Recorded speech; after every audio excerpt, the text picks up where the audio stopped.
j'ai besoin de manger, j'ai besoin de boire, j'ai besoin de toi. Mais qu'est-ce que c'est finalement le besoin ? Bonjour, je m'appelle Catherine Kina et sur ma chaîne Choisir son hygiène de vie, je vous propose chaque mardi des podcasts, des épisodes sur des thématiques qui me tiennent à cœur, comme l'alimentation, le bien-être, tout ce qui a trait finalement à l'hygiène de vie. N'hésitez pas à vous abonner pour être tenu informé des nouveaux épisodes et surtout pour bénéficier des retranscriptions intégrales des textes et d'une fiche d'information et d'exercice qui vous permettra d'aller plus loin dans la thématique. Qu'est-ce que c'est qu'un besoin finalement ? Quelle est l'utilité et le rôle de nos besoins dans le maintien de notre survie, de notre vie ? Quels sont les liens entre la satisfaction de mes besoins, qui me permettent donc de rester en équilibre, et le fait que je suis encore en vie dans ce monde incarné? C'est justement le rôle et l'utilité de ces besoins, de permettre à un être vivant de rester en vie. Si vous n'éprouviez pas le besoin de la soif, eh bien vous pourriez mourir de déshydratation. Pareil pour la faim, ce sont des besoins primaires. L'être humain a cette caractéristique supplémentaire par rapport aux animaux. Ces besoins ne sont pas uniquement des besoins de survie matérielle, mais aussi de survie psychologique et spirituelle.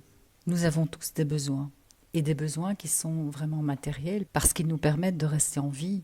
Le premier besoin, on n'en a pas conscience, mais c'est celui évidemment de respirer, d'inspirer et d'expirer. Mais c'est aussi de manger et d'éliminer. Parfois, on ne se rend pas compte que les sentiments, les besoins, peuvent être en manque ou en excès. Et on va toujours chercher un point d'équilibre sans jamais y arriver. C'est un mouvement permanent qui me fait accepter que mes besoins ne sont pas et ne seront jamais satisfaits. Ils ne le sont que le temps d'un instant. J'ai soif, j'ai un besoin d'hydratation, je vais boire. Mon besoin est satisfait. Dans quelques minutes ou dans une heure, j'aurai de nouveau soif. Quand je suis en manque de quelque chose, je vais être en lutte pour parvenir à combler ce manque. Mais si ce besoin, ce sentiment est en excès, je vais avoir tendance à le fuir parce que je vais me sentir envahi. Ça peut être par exemple le cas d'une relation amoureuse où je reçois trop de l'autre, trop d'attention, trop d'amour et j'ai l'impression d'étouffer et je vais m'enfuir. Comment pourrais-je faire pour prioriser mes besoins ? C'est-à-dire de décider de satisfaire certains besoins avant d'autres. C'est ce que Maslow a tenté de faire dans les années 50 en créant sa fameuse pyramide des besoins. Dans cette pyramide, on constate que à la base de la pyramide, ce sont des besoins très matériels qui nous procurent donc des sensations physiques. Ce sont des besoins physiologiques comme manger, boire, éliminer, dormir, mais aussi la température corporelle. Ces besoins donc sont déterminés par le physique, le fait de rester en vie, c'est la capacité de rester dans un juste milieu. En passant par exemple du chaud au froid, ma température corporelle va tout le temps s'adapter. Je vais rester en mouvement. Juste au-dessus des besoins physiologiques arrivent les besoins de sécurité. Des besoins de sécurité physique et affective. Ce sont bien des besoins psychologiques. C'est là qu'on retrouve toutes nos émotions. Ensuite, ce sont les besoins d'appartenance. Appartenir à un groupe, avoir des relations, avoir quelqu'un dans sa vie avec qui partager des moments d'amour. Ce sont donc des besoins relationnels. Juste au-dessus se trouvent les besoins d'estime, de justice, de respect, de reconnaissance. Ce sont ceux que l'on retrouve dans l'amitié, dans l'amour aussi et dans le partage. Ce sont des besoins émotionnels. Si je ne suis pas reconnue pour ce que je fais, eh bien j'aurai de la colère. Et cette colère va m'amener à poser des actes. Et tout au-dessus de la pyramide, on découvre les besoins spirituels. C'est des besoins de réalisation de soi, d'estime de soi et de s'accomplir.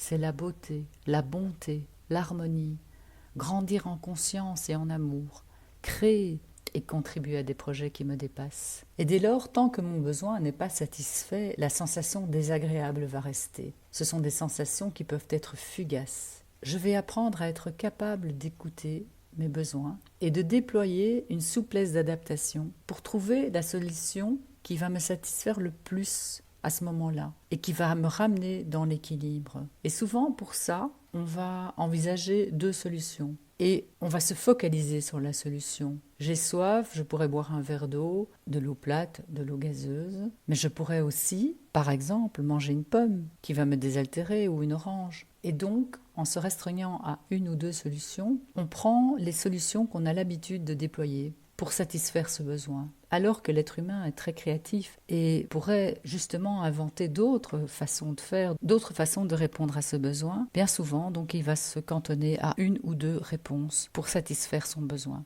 Alors c'est encore plus caractéristique dans les relations amoureuses. On n'envisage qu'une ou deux solutions et on va confondre cette solution avec le besoin. Et on va éliminer toutes les autres possibilités de satisfaire mon besoin. J'ai besoin d'amour et j'ai besoin que ce soit toi qui me donnes cet amour. Déjà, besoin d'amour, qu'est-ce que ça veut dire? C'est excessivement vague. Est-ce que j'ai besoin d'être câlinée, cajolée? Est-ce que j'ai besoin d'être prise dans les bras?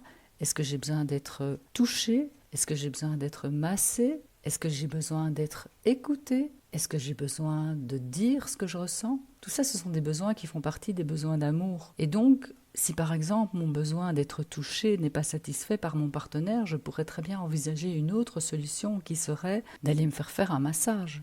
Et pour finir cet épisode, pourriez-vous dresser une liste de tous vos besoins et de voir de quelle manière vous pourriez les satisfaire, en augmentant donc les solutions, de passer à 3, 4, 5, 6 solutions au lieu de une ou deux. Et si vous prenez l'habitude de faire cela, et d'éliminer les deux premières qui sont en général celles que vous avez l'habitude de faire, vous allez déployer une multitude de façons de répondre à vos besoins et vous allez être d'autant moins frustré. Merci de m'avoir écouté. À bientôt.